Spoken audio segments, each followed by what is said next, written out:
So we're back now with Patty. Hello, Patty again. Hello.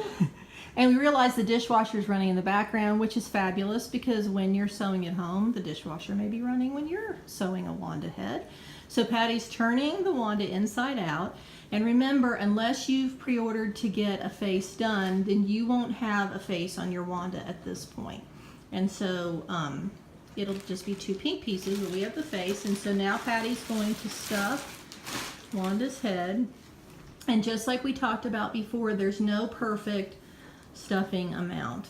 I like mine kind of on the fuller side, but some people like their Wanda on the less plush side. So,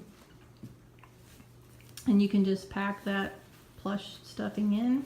You could use recycled fabric or other things to stuff at home too. You don't have to go buy stuffing, or maybe an old pillow stuffing that you're not using anymore. So you can be flexible. Wanda's coming to life, so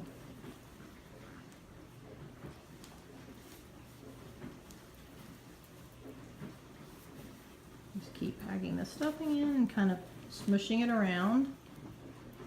I don't know if smushing's a word, but it's what we're doing. Getting a good feel. A little more. Add some more. And so Patty's going to get the amount of stuffing she thinks is right, and then probably we'll use some pins maybe to, I don't know if you want to pin the bottom when you get the stuffing, and then we're going to do a hand stitch. And in your instructions with your kit will come some stitching tips, and so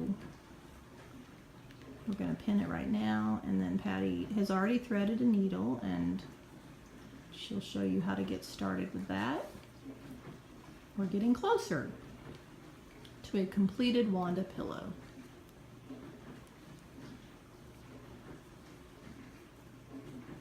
It's exciting! Yay! There she is. Okay, so then Patty's already, like I said, thread her needle with some pink thread.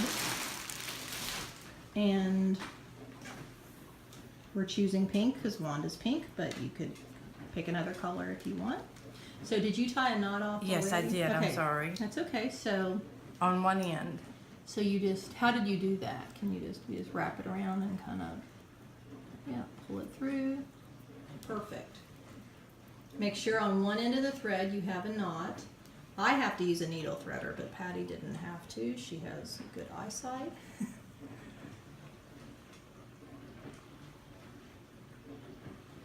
And so, are you going to do a whip stitch or what? Yes. Okay. Now, And so you're going through and then over. Is that what it is? yes. Okay. Is this how you do it? Mm-hmm.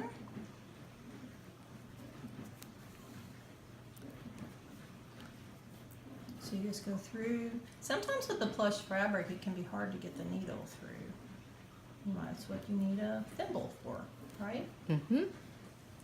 I might do it like this. It will, Catch, so you bring it through and kind of tighten it. it kind of locks the thread when I do a loop So you're going through, going through, and then what?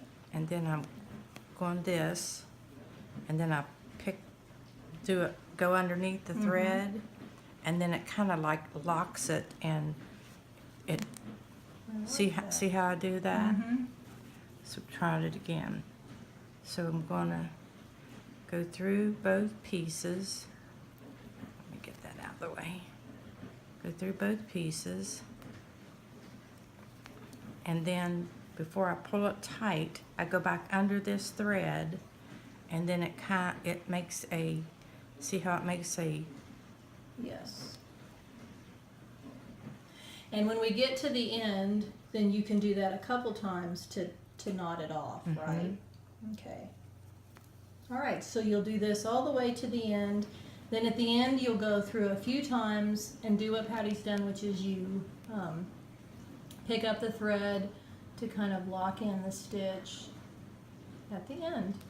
All right, thank you for joining us. We're getting closer.